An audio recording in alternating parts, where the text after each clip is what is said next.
Welcome back to the Canadian International Ekamra Sports Literature Festival. I'm your host, Teddy Katz. We hardly have any festivals that look purely at sports books and at the same time debate and discuss issues in sport, so this is very welcome. Our next session is a case in point, examining gender inequity in sport.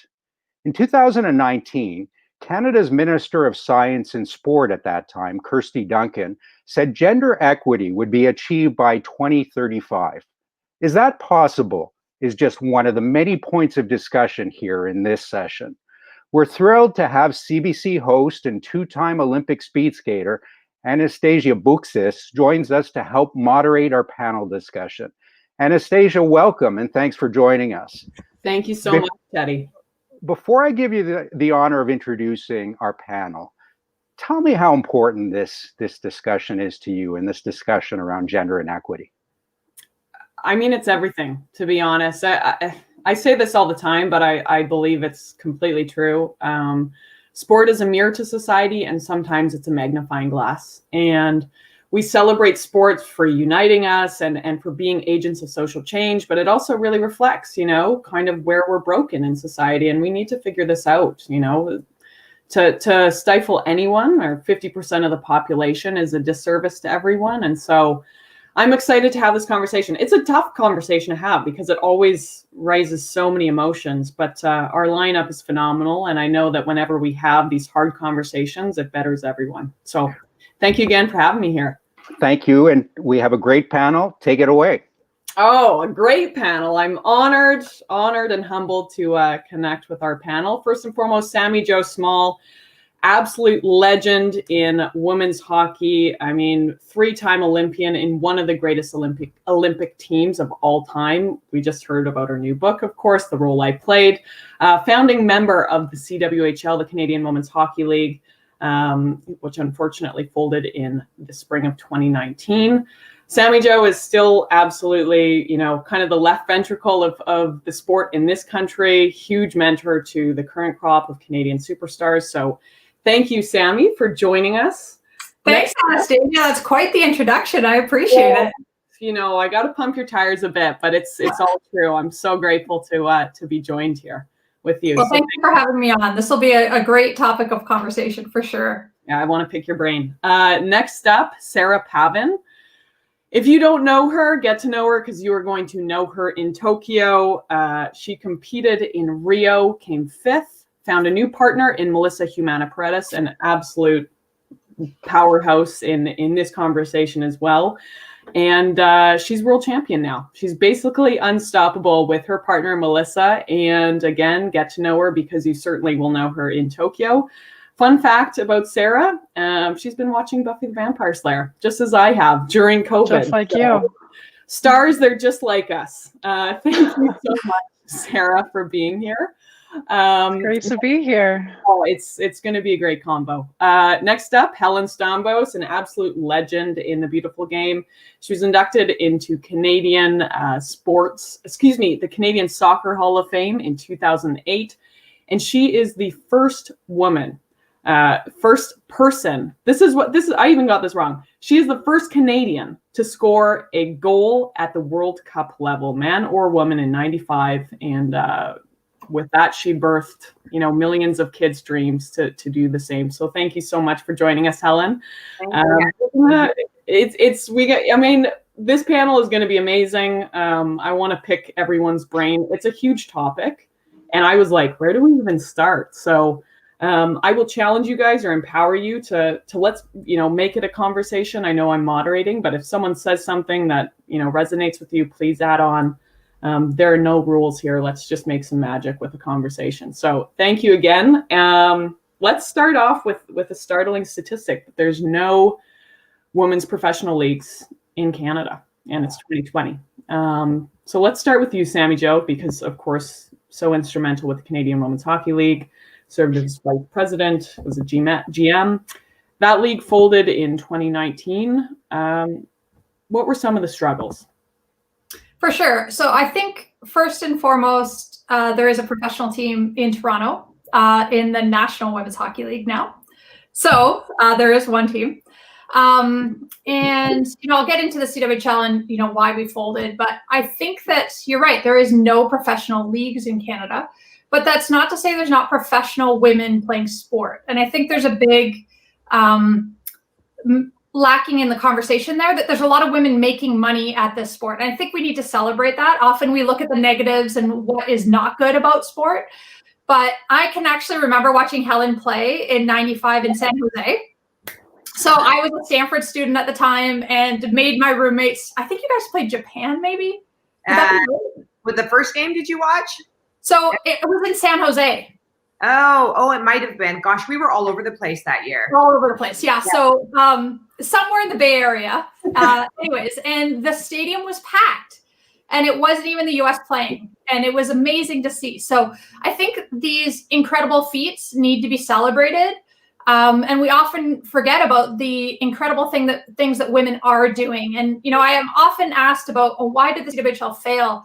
And not why was the CWHL successful for 11 years? I mean, that's pretty amazing. And, I was fortunate to play hockey in this country at a time when a lot of other amateur athletes were not making money. We made money, and I was able to, survive on my income. And the girls that play for the national team now are full-time athletes, which is amazing. So I think we also need to celebrate the good things that are happening for women.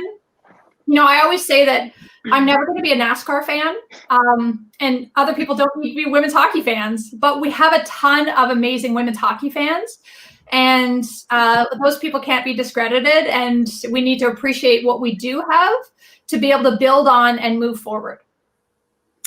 Helen, would you like to add on? I mean, we just saw the World Cup last summer, and it seemed like that was such a narrative of, we don't have a professional landing pad for our Canadian soccer players, and that's eroding some of the sport.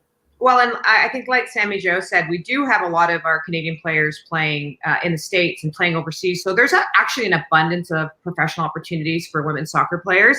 I think the one area we're lacking is visibility. I think we lack seeing our players play.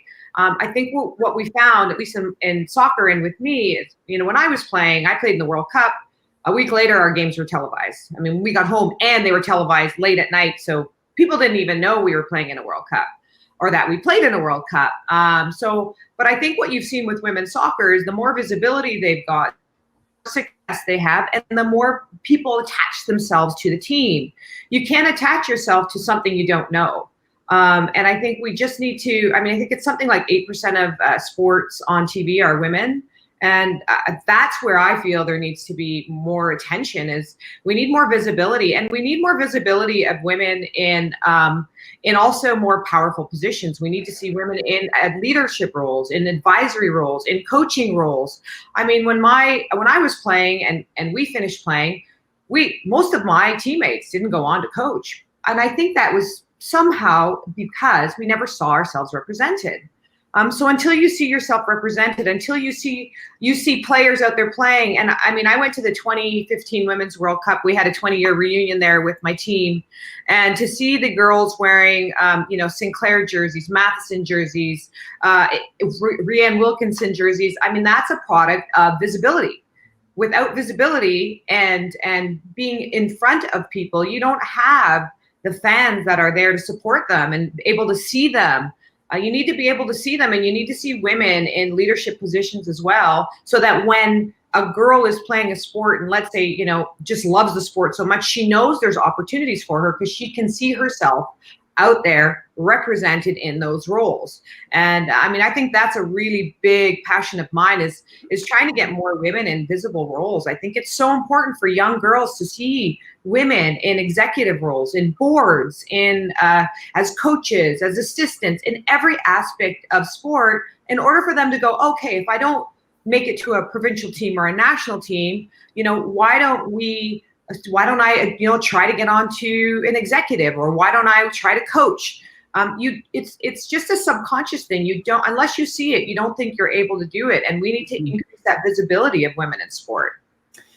Talking about visibility, Sarah, beach volleyball is wildly popular at the Olympics, but your professional circuits have struggled in between those 4 years. So, adding on to what Sami and Helen have said, what are some of the things that beach does well, and where do they struggle? I think I actually have the unique experience of having played indoor and beach, and both are very, very different. I would say for beach volleyball, we are one of the few sports where men and women are paid equally. And I caught myself the other day saying, oh, we're so fortunate to have that. And no, what I shouldn't have to say we're fortunate to earn the same amount as men for doing the same thing. But beach is one of the few where we do earn the same prize money and we have the same visibility. The unfortunate thing is that we are very, very visible for 2 weeks every 4 years. And then we kind of fade away and people forget. Indoor volleyball, on the other hand, having played that, obviously there's a wide range of salaries, but the top earners in each sport, the men are definitely out earning the women. So there is an earning discrepancy between men and women in indoor volleyball.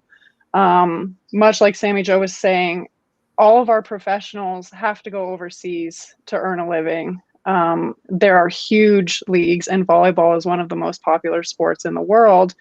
Every single continent has professional leagues for indoor volleyball, and so many of our athletes are going over there and playing and earning a living. Much with beach volleyball, it's a world tour, much like tennis, so we're moving all over the place. But last year actually was the first time that Canada had hosted an event in, I think, over 10 years. And so we're starting to grow the visibility of the sport. I will say that before I started playing beach volleyball, I could not tell you the beach volleyball players in Canada. So I'm starting to see kids now know who our beach volleyball athletes are, in addition to who the indoor players are, which is encouraging. And some steps have been taken.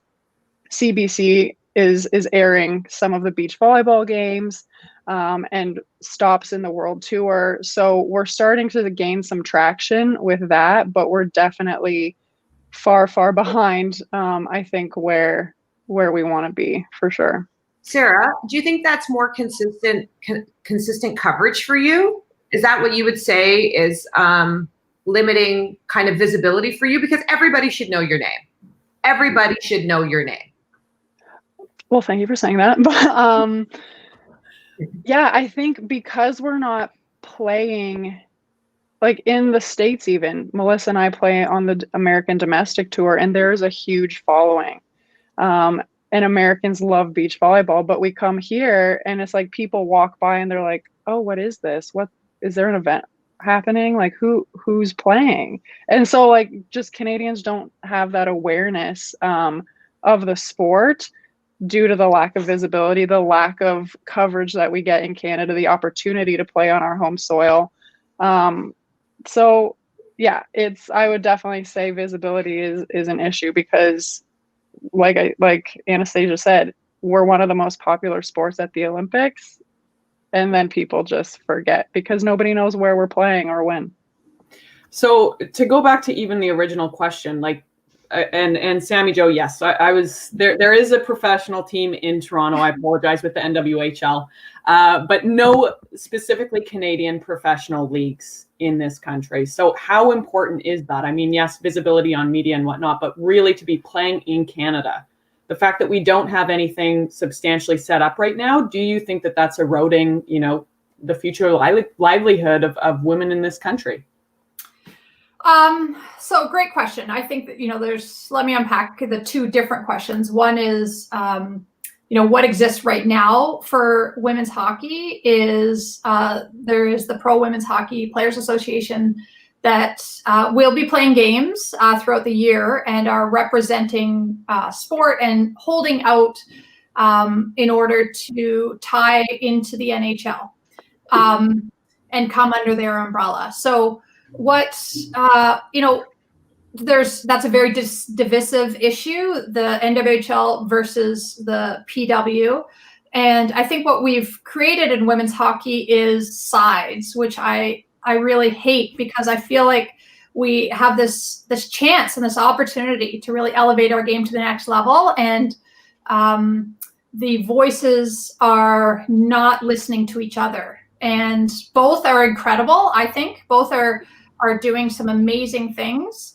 If only they could work together. And, you know, as women, I think that's one of our strengths. And I think that's something that we need to really get on board with, because, you know, there's one opportunity to get on TV. There's one opportunity to showcase that game. There's one opportunity in that small town. Well, let's all try to do that together so that we're promoting. And, you know, there can be two separate leagues for sure, but let's cross promote. Let's help each other. Let's elevate the game together. I think we're at a crossroads in women's hockey right now where people feel like if they're supporting one, they're not supporting the other. It's all hockey. It's all female players that have grown up playing this great game of hockey that we can all go and watch and play, watch and support and know their names and wear their jerseys proudly, whoever they happen to represent. There will be something really great in this country. I know it. I think with the pandemic, it's set back the PW a little bit, and it will eventually get to the level that they want to be at. But right now, I think even within the PW, it's very divisive, because you have players that are national team players that are making over $100,000 a year playing this game. And then you have girls sitting out to make nothing. And then you have girls in the NWHL that are making $15,000 who will play for the next 4 years to make $60,000 over that time, while that one player who could have played there is sitting out to not make any of the money. So there's just these conundrums for players. What do I do? How do I best support the game, but I want to play? And what I feel terrible about is that the girls are just not getting to play the game.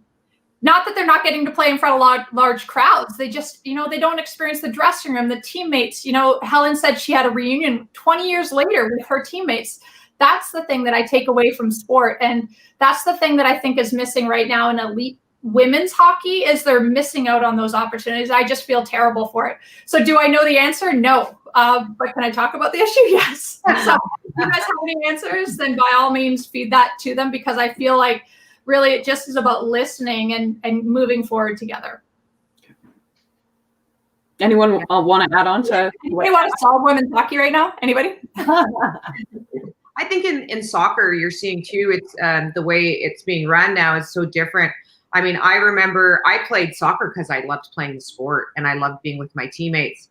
And it's changed now where I think to play on a national team, you have to go to a certain development area where you just leave your team and you go train and you don't even really play any games. And I think to me, that's taking away from the sport. Like you ask me if I would have left my team to go play and potentially play for the national team, but go just train constantly, I would have said no.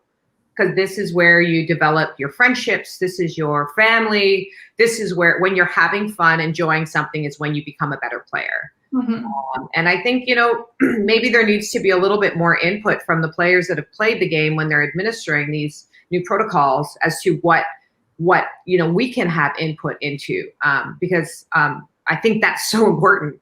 You have all of these players all over Canada who have played at the highest levels that many times aren't included in some of these big decisions and protocols moving forward, when you have this wealth of information and knowledge of, you know, what worked for some of us and what didn't work for some of us. And actually, there's one thing that I think is really important is giving players a voice and making sure everybody can be heard. I think that's something that was lacking when I was playing.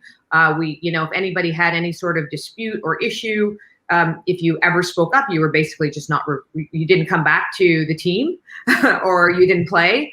So you were really, your voice was silenced and muted. And for me personally, if you ask me what my fight is to make sure people have a voice. And I don't think there's anything worse than being an athlete and putting your everything out there on the field, losing body parts, because I had to get a knee replacement from playing soccer, and not being able to have a say.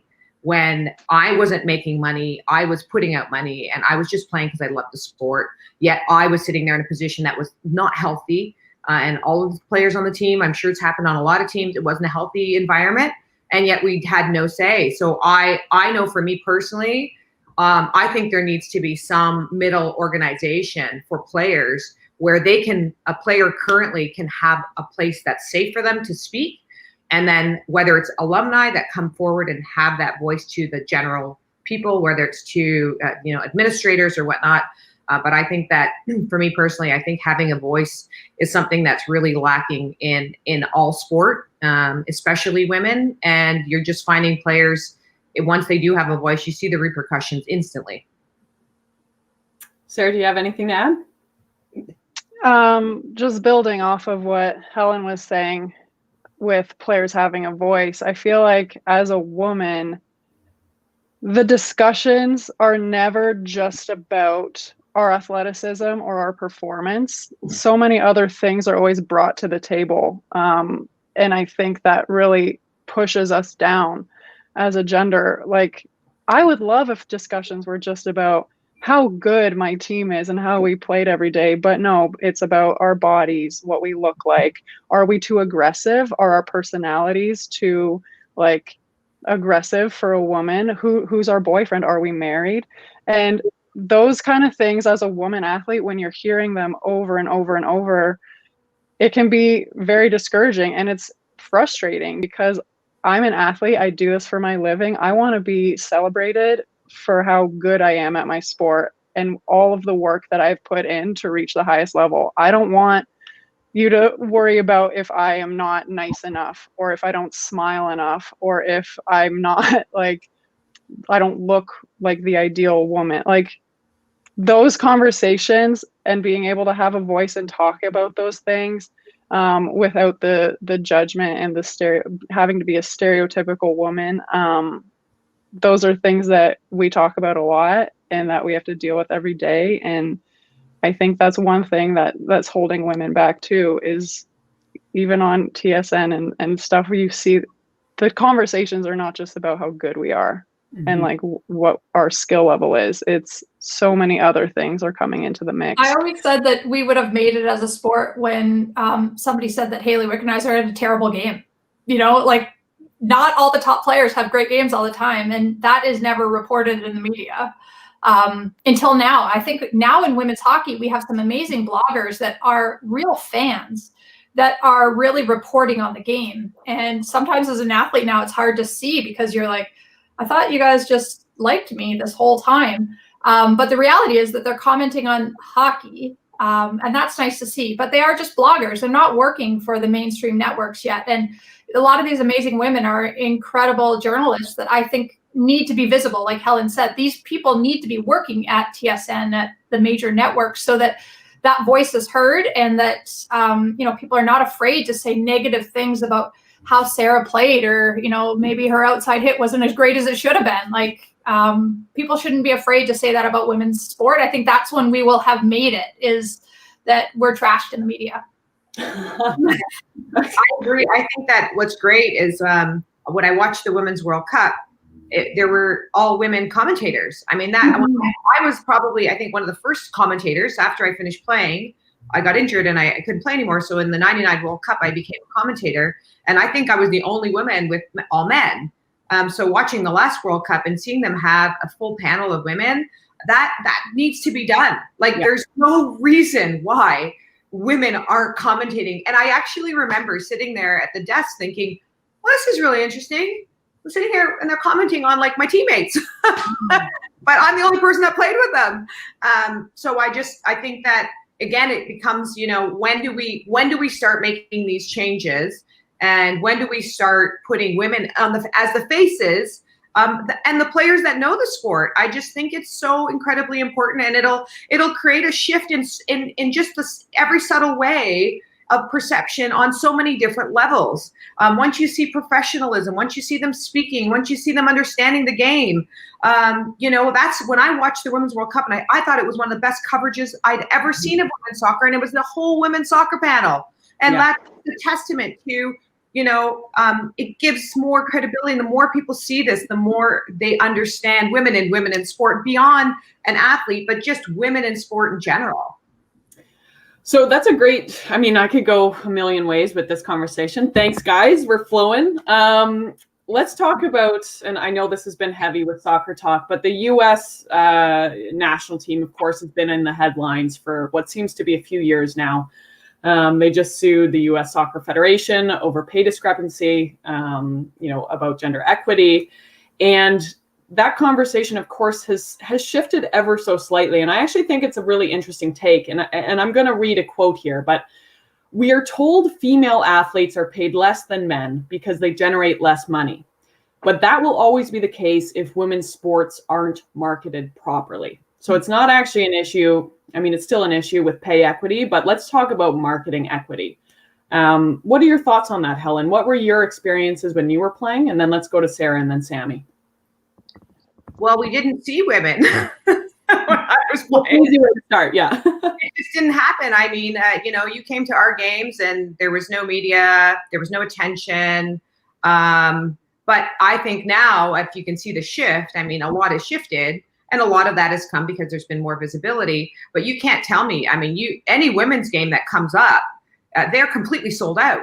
I remember wanting to go watch Canada play in Hamilton when they were playing a pre-World Cup or warm-up game, and I couldn't even get access to tickets because they were completely sold out. So I had somebody, luckily was nice enough to let me access their box, which was really nice. Yeah, I'm like, that is a sin.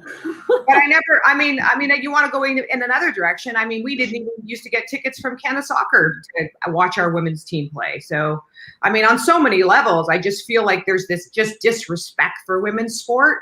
That's just not the same as it is for men's sport. I mean, you would never see that happen in men's sport. I don't think so, because I know people that were in the Canadian soccer box while that game was going on, and then we women players weren't. So I just feel like we need to elevate the respect level from everywhere on networks, with our governing bodies, with our media.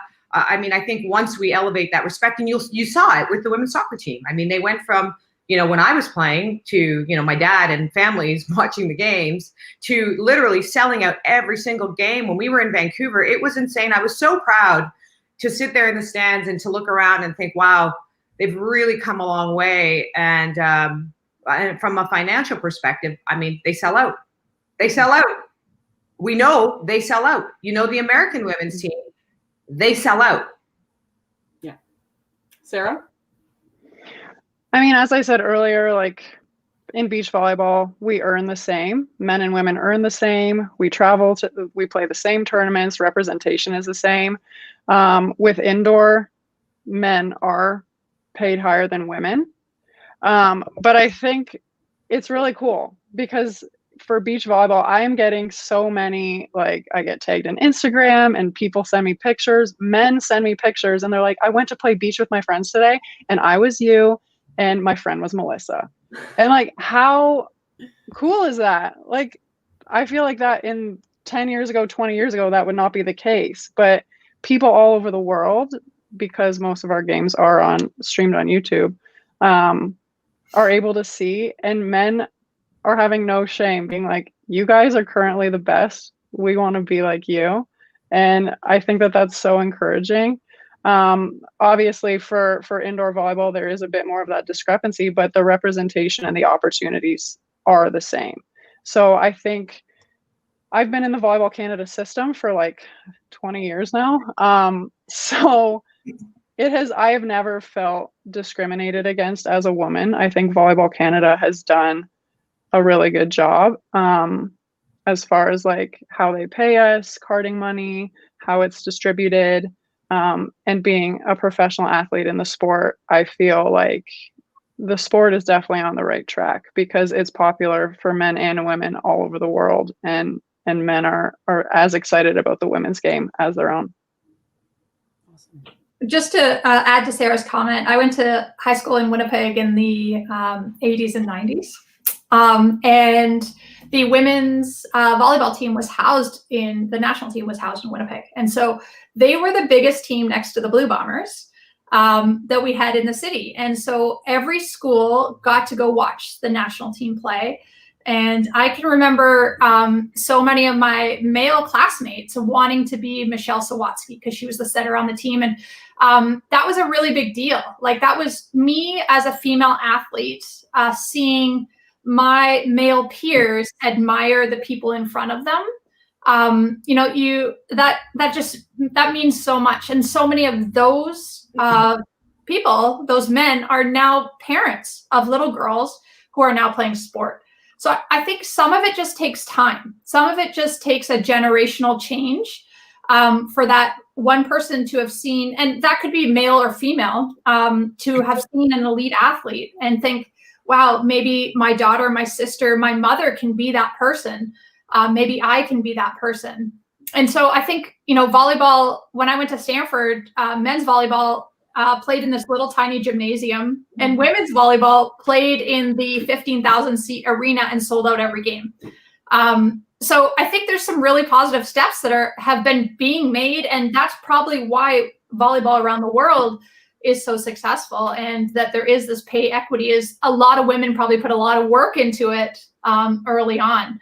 And women's hockey, I know for us, we're really still in our infancy in terms of being in the Canadian, part of the Canadian fabric of hockey. The first Women's World Championship was only in 1990. So while there's still a lot to be done, and I admire all the women that are putting and pushing and putting in a lot of effort, I do think that the celebration needs to happen as to how far we've come. For Helen to walk into into a stadium and packed to watch women's soccer is incredible. Like that just, and Sarah, you said you shouldn't feel lucky to have equal pay.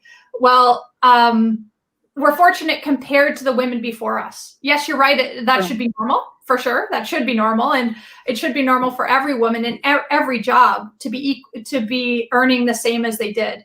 But my mother grew up not able to play sports. Her parents didn't allow her to play sports. Her mother wasn't allowed to vote. So that's a lot that has happened in 3 generations. And I'm just so proud of the women that have put in the effort behind the scenes to get us to this level where we are now having this amazing conversation that is not so much about whether we're allowed to play. It's about pay us to play the sport we're doing. Yeah, absolutely. We've got a comment that I think is going to pop up here in just a second from Ranjit. Let me see. Ranjit, thank you for your input. In the neighboring USA, there is friction between men and women tennis players on the question of differences in prize money. It is by no means restricted to one country or sport. What are your thoughts, you guys? Prize money, let's go there. It's a big one to unpack. Maybe Sarah should start because she gets prize money. Yeah, okay. I've heard, I don't know what the ATP breakdown for prize money is, but like watching all the Grand Slams and stuff, I do know that the men make more than the women. Mm-hmm. I've had a few discussions with people, and the argument that I always hear is like, well, the men play 5 sets and the women only play 3. So yeah, of course they should make more.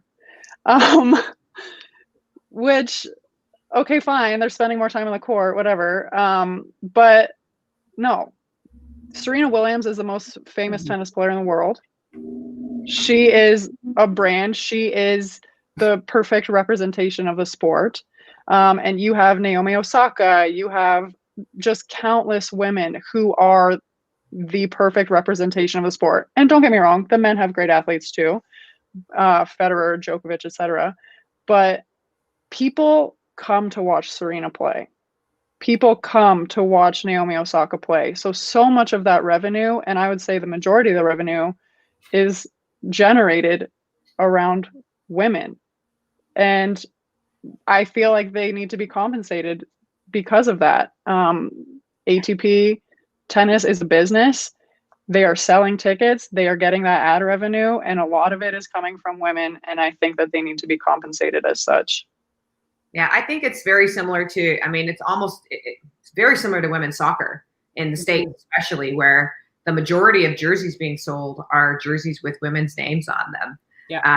So when your television rights and your television viewership is higher than a men's game, and it's the same in tennis, there is absolutely no reason why a women's player would not be getting the same prize money as a men's player. It actually makes absolutely no logical sense.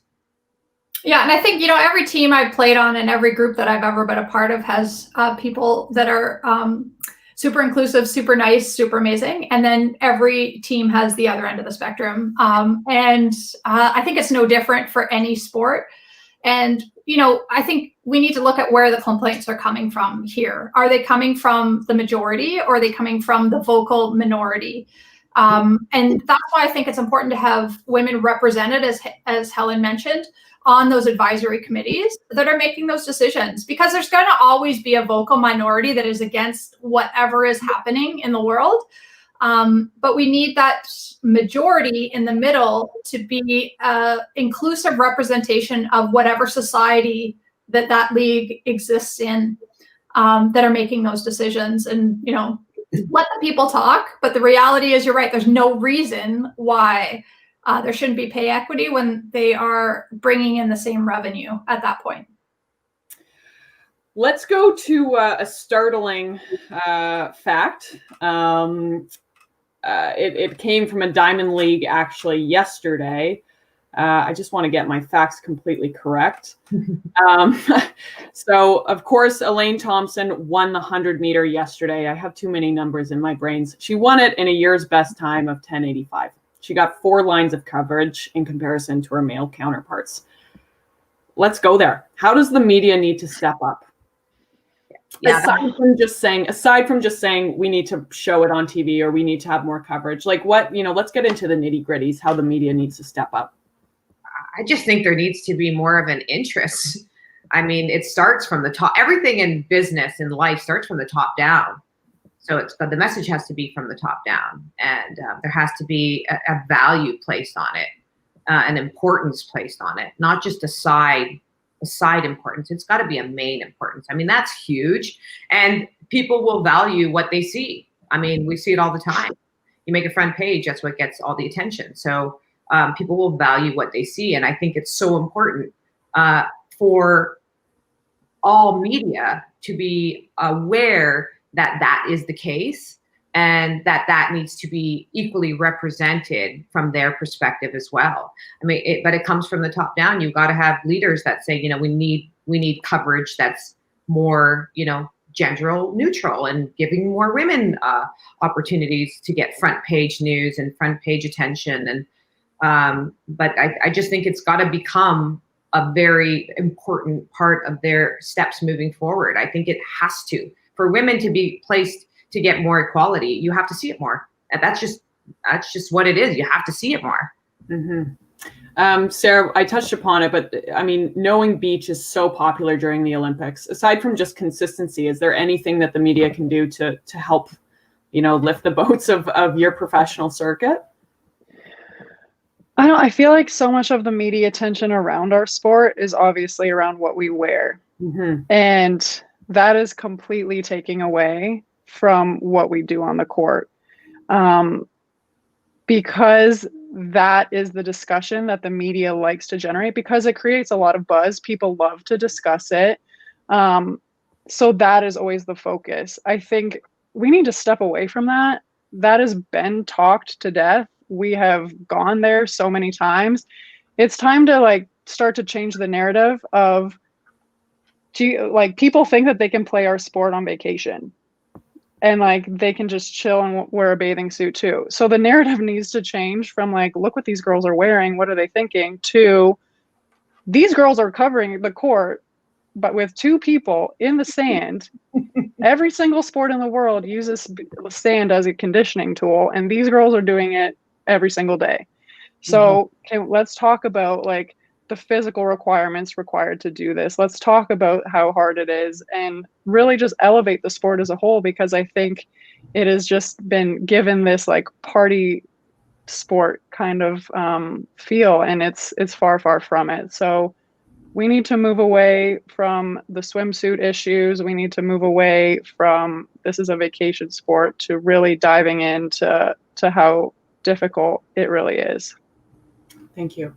I wish that we had another hour to chat, you guys, but unfortunately we have about 6 minutes left, and certainly last but not least, a very important topic. This is a comment that comes from Jaspreet. To anyone on the panel, talking about present day COVID era, do you think the efforts made to bring back women's sports have lacked seriousness when compared to men's sports? If yes, even to some extent, what stops admins from doing that? Is it just revenue generation? 30 seconds, everyone. I'm sorry, we're running out of time. This is I can make the first comment that the World Juniors are going to be played in a bubble in Edmonton. It's an easy addition to include the World Women Juniors at the same time. That's easy. Hockey Canada could do that, and that would be an easy first step. Wonderful. I'll just say, COVID era or not, it all starts with regardless of COVID era. I mean, we can't just change the importance of something because of the situation we're in. It starts before, it starts during, it starts after. So it's an issue that needs to be dealt with on every level throughout all time, regardless of what's happening in this world. That's what I think. Wonderful. Sarah? No, I completely agree. She said it perfectly. Helen's a smart. I mean, COVID, of course, has just turned everyone upside down. Sports has not been immune to that. But, you know, I think that one of the nice gifts that it has given us is space to have these difficult conversations. You know, and we're seeing it. You guys were very on time with those succinct answers. So I'm gonna send it one more question. And I want to give props to the WNBA. And I wish that I could have gotten to this a bit earlier, but again, it's been a great conversation. The WNBA has really been a leader and in finding their voices and becoming, you know, agents of change. And I think the concept of shut up and dribble has really died in August of 2020. Can you guys add on to what you see this doing for women's sport and sport in general? I think because they had the platform, they were allowed to have the voice. And like Helen said, the women's sport needs a platform. We need to be given that time on TV, radio coverage, journalistic coverage, and then women can have the voice they want. They can play the game they love and have the voice they want. And that's what the WNBA did so marvelously. Yeah, and when you empower, when you're in that position where you have that ability to speak out, I mean, it's no different than when you have a captain on the team. It's their responsibility to speak up for you because they are in that position. I think when you have that platform, you need to take advantage of that platform and speak up and say what needs to be said. And I think that's what's happening. Sarah? Yeah, I've been really inspired by everything that the WNBA athletes have been doing lately as far as like gender issues, social issues, etc. They have a voice and they're using it. And I'm so inspired because they're not holding back for what they believe in. And I think all of us need to continue to do that to move the process forward because it has been incredibly inspiring to see them stand up for what they believe in.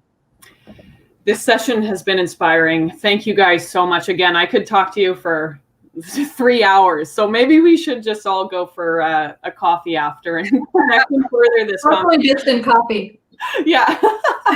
I'm going to throw it back to Teddy, but again, I just want to say thank you so much, Sarah, Helen, Sami Jo. That's a great note to leave off on. Continue this conversation, use your voice, use your platforms, empower women to have platforms to further this conversation. Again, I said it off the top, sport is a mirror to society and sometimes it's a magnifying glass, and conversations like this are not easy, but they make everyone better. So thank you so much for joining. Teddy, great to see your face again. And again, I can't tell you how happy I am to be here to have this conversation. Thank you. Thank you so much, Anastasia, and to all of our panelists. What a fascinating discussion. This is actually what this festival is all about. Some great writing and books and some thought leaders discussing very important and topical issues in the world of sport. We just heard about the need for more visibility. We have to see female sports more. We need a platform, see more on TV. Sarah talked about celebrating the athleticism of female athletes. Sami Jo said we'll know we made it when people start trash talking how poorly the female athletes are playing on the ice or wherever they happen to be. We need to see less infighting in the game. Everybody needs to be working together. Just a whole bunch of things to think about from that session. Our next session is another one you're not going to want to miss. We're delighted to have one of Canada's leading sports journalists and an author himself, Scott Russell, on hand. Scott will be leading our discussion looking at our next book written about one of the best teams of all time that never won. 1982 Brazil, The Glorious Failure is the name of that book. How could a team so loaded with talent come up short? We're going to look at that with Scott Russell coming up in about 15 minutes time. Be sure to come back. This is a session you're not going to want to miss. See you soon.